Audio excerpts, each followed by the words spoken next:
All right, future CPA. So I am pleased to have Roger Philipp of UWorld, Roger CPA Review, with us today to do a quick Q&A about the current state of the CPA exam and how it's going to apply to you. So welcome, Roger. Appreciate you coming on, and excited to hear some wisdom from you about the CPA exam.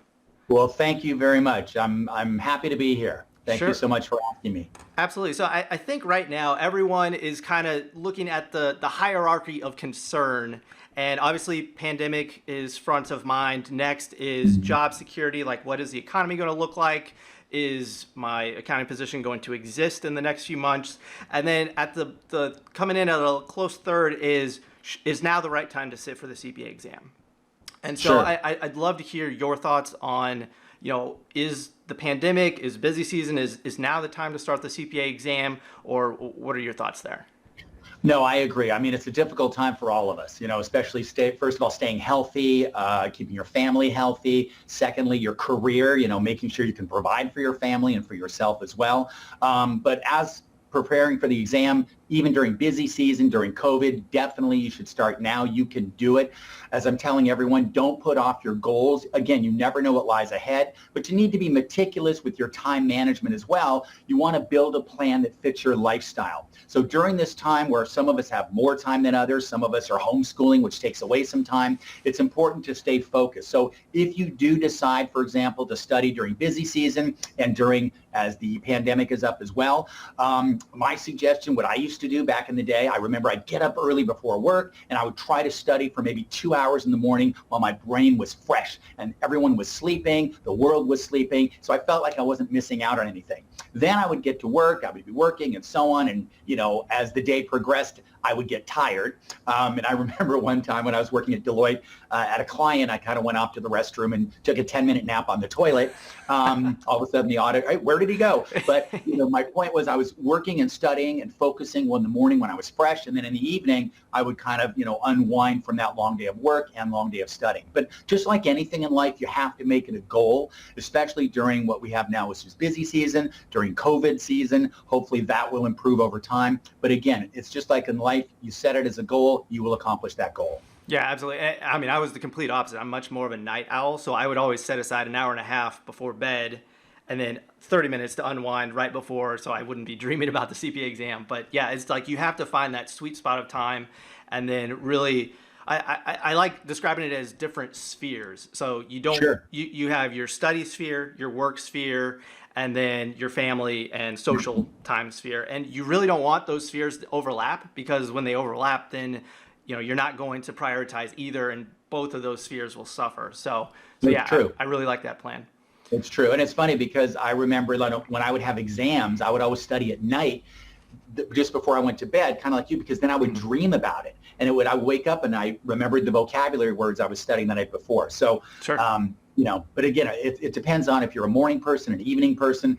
For me, I'm an evening person, but not for focusing. That's when I need the mornings. Sure, absolutely. And I mean, with working from home, I think that gives us a lot of opportunities too, because there's less travel time, less commuting. So, I mean, if we kind of shift our mindset about how we use our time, I think that there's a lot of opportunities there to, I mean, it's going to be difficult, but if you can separate studying and work and family time, I think there's a lot of opportunity that we actually have more time available to study. And so forth. But it's just using that time efficiently. That's the one thing. I'm finding that as people have more time, they always said in life, if you want to get something done, give it to someone who has no time. And my days are always so crazy busy that I get, 10, 20, 30 things done a day. And then my daughter, on the other hand, who's got time and this and that, and all of a sudden it's like, did you do it? Did you do it? Did you? And 4 days later, I keep reminding her, I'm going to get to it. And so it's the same thing now. So as you're at home, you do have more time sometimes because we're saving time. The only good side of COVID is it's forcing us, to spend more time with our family. I noticed my kids are getting along better because they're forced to rely on each other. But you also have to be able to remove yourself mentally so you can focus on whatever the goal is, whether it's a work goal, a CPA exam goal, a life goal, a family goal. It's a matter of balancing that as well. So we really need to focus on that during these difficult times. Yeah, and I think another thing that a lot of people lose sight of is the goal. So, maybe explain a little bit about why having, both you and I, we both survived the Great Recession back in 2008, and I saw firsthand the value of having Sure. a CPA license versus not, because when my firm let people go, they let go everyone who hadn't passed a CPA exam yet. And Exactly. so, and I was one of those casualties. And if I had taken it more seriously in school the summer before I started working, I probably would have been a lot more safe. So I'm sure you have a lot more experience with all that, and I'd love to hear your insight on why the CPA exam should be a big goal and what it can do for you. Oh, the CPA exam, I mean, it is a huge goal. I mean, there's incredible benefits. It gives you, prestige. It gives you, it helps to recession-proof your career, for example, because it helps you in the sense that a lot of the firms will not promote you beyond a certain level until you're a CPA, whether it's senior, whether it's manager. And as you just mentioned, when they had to cut back staff, they said, look, these people haven't passed yet. They're going to need extra time to prepare. We need people to focus solely on work. We're going to eliminate those people as well. So unfortunately, that's what happens. So to help career, to recession-proof your life in a sense, that's one of the great things about becoming a CPA and putting in the hours. Also, just in general, a higher salary. I mean, the average CPA makes about $1 million more over the lifespan of their career than a non-CPA. One of the things I loved about working at Deloitte, for example, was working with I'm surrounded by incredibly ambitious, energized, successful, smart people that, had this focus and had this drive. And in life, I remember reading somewhere the average person changes careers like 5 times. Well, what does that mean? You want something to look great on your resume. It gives you credibility. It's something that you will have forever. And I always joke about my CPA certificate. I worked so hard to get it that when I die, I'm going to put it on my tombstone. Here lies Raj, CPA, fully depreciated, right? Because there's nothing.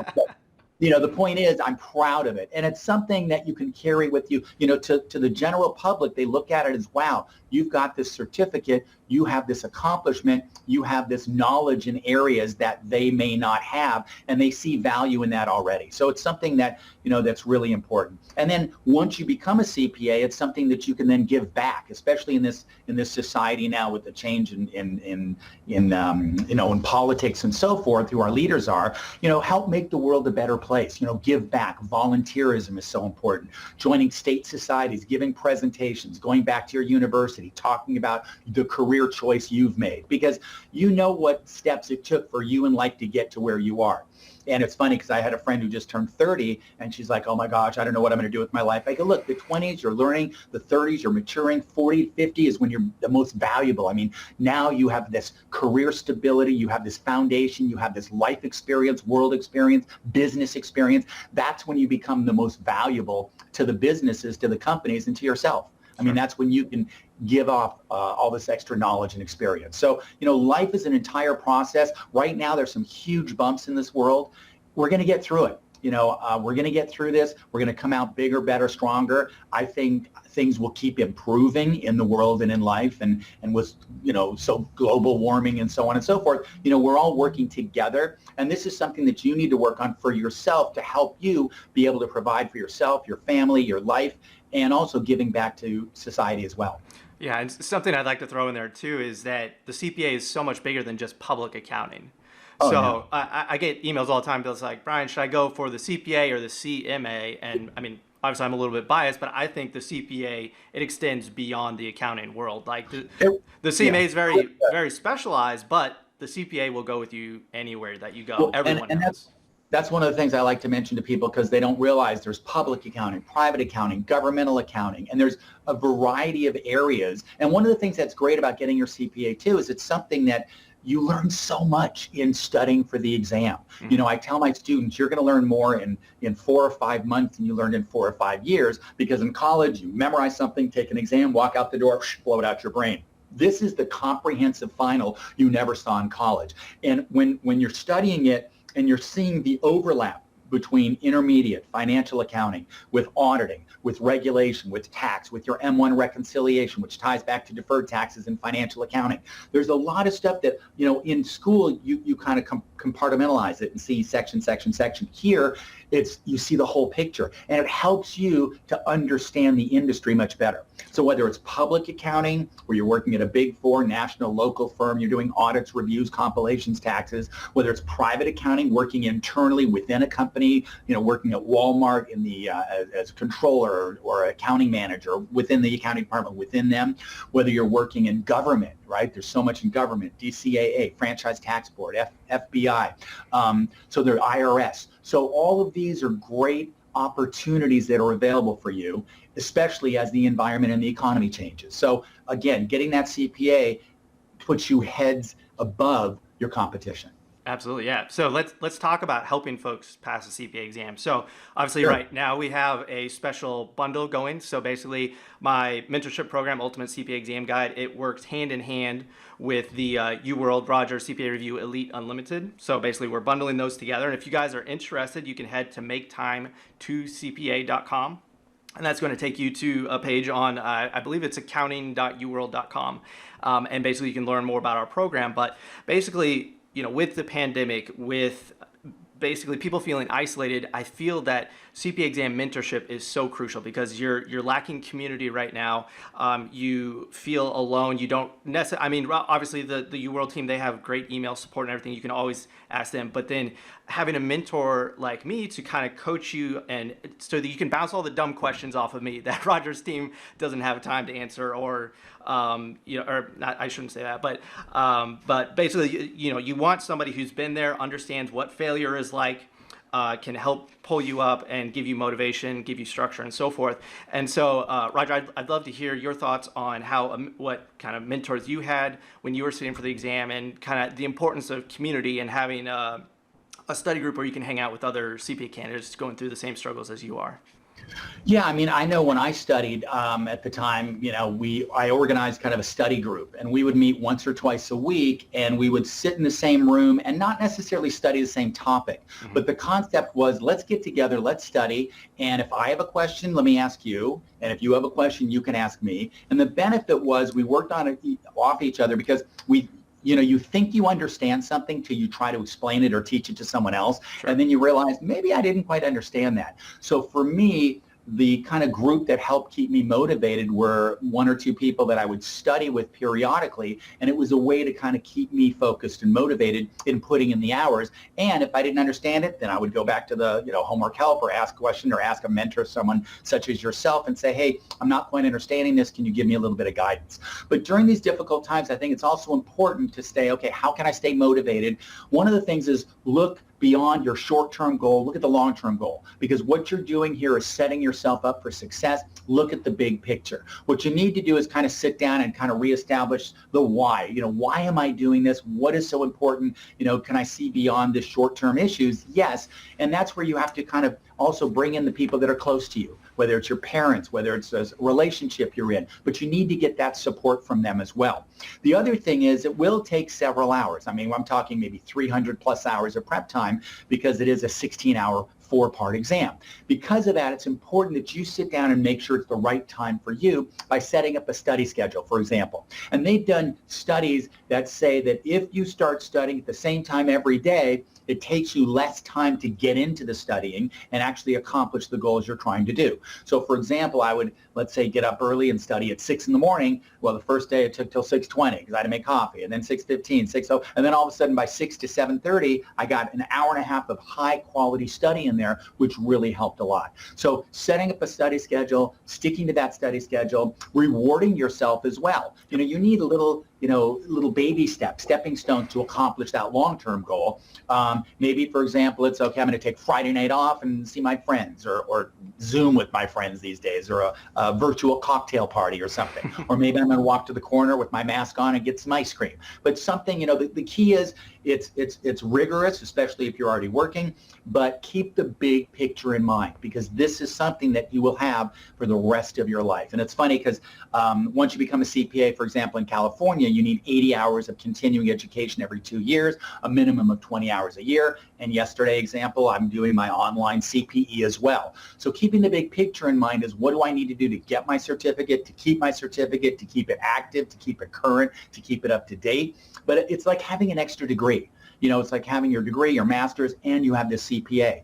That's something that, as I said earlier, jokingly, you'll carry with you the rest of your life. So it's so important. But again, just like any goal in life, you have to make it a priority. You have to put the hours in. And whether it's studying with a friend virtually, whether you're Zooming together, whether you meet online just to answer each other's questions.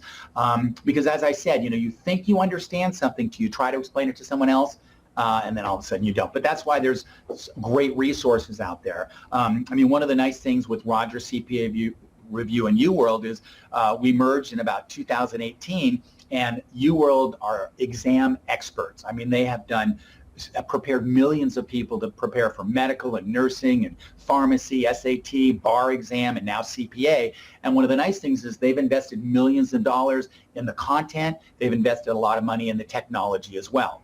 Because the way that we're using this product is we believe in what we call an active learning methodology. And what that means is you learn by doing. And I know for myself, I learn from the practical application. So when I'm going through and I'm teaching concepts, let's say it's the video part of the lecture, I try to keep, high energy, exciting, motivated. I try to keep students engaged and actively participating, because the more senses you use, the better you learn something. You see it, you hear it, you read it, you say it, you'll remember it. Same thing with the content. We have a top quality team. Basically, they have a process where they go through and help develop questions and answers and explanations, and we make sure that all of that content is mapped to the AICPA blueprints. And the blueprints basically say what's going to be tested and how it's going to be tested and the kind of question format you might expect. And the other thing that's great about our solutions is we put graphics or pictures in there, which explains not only why A is right, but why B, C, and D are wrong, for example. And then the technology that we've created helps to keep that studying more effective, more efficient, because the goal is to get you back on track, back into your life ASAP, so you can be a productive part of society, so you can help yourself, help your family, help your career develop. So all of this we've been doing. So, with the merger between UWorld, Roger CPA Review, it's been awesome for the product, it's been awesome for the company, and it's been awesome for all of our users out there, because it's really helped to, take what was already an excellent product and invest the millions of dollars that I was too cheap to put in. And luckily they're putting that in, which is wonderful. Just take some of the sample problems. They're amazing. You really, and again, you learn by applying, you learn by doing, because you could have someone just standing up there reading to you. That's what some courses do, and you're highlighting a book. That's not learning.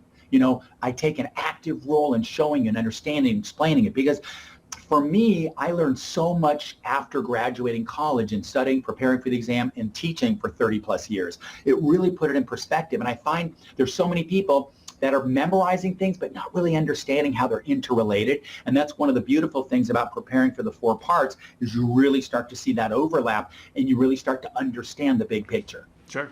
Yeah, and absolutely. And that's what my mentorship program is all about. If you're overwhelmed with the motivation, the planning and everything, like I literally teach you how to use Roger CPA Review based on, success stories that my other students are having. And my favorite time of year is score release day, because it's just success stories after success story. And then I love digging deeper, and it's like, all right, you use Roger CPA Review. What really worked for you? How do you learn best? Like what can you give advice to? And that's the power of having a community, is that you see what's working for some people, because I find that not everyone learns the same. So you need a really powerful CPA review course, and then somebody who has experience helping other people pass a CPA exam to help you kind of cut out the busy work, because there are times where maybe you're taking too many notes.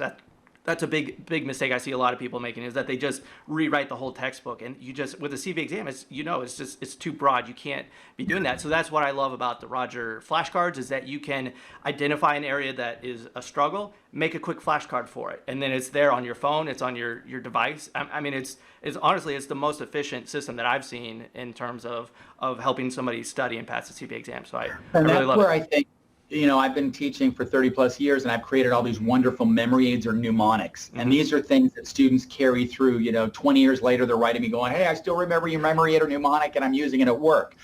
And so it's a matter of not memorizing. There's too much to memorize, but really understanding. Mm-hmm. And that's where, like you said, the flashcards and the mentorship program working together, but also the mnemonics or memory aids, it really helps you to kind of keep it in perspective, because, there is a lot of material. If it were easy to become a CPA, everybody would be a CPA. It'd be a dime a dozen. But it's not easy. Although we do have over a 91% pass rate, which means if you do what we tell you to do and you use all these resources available to you, you will accomplish your goal of getting through the exam. Yep.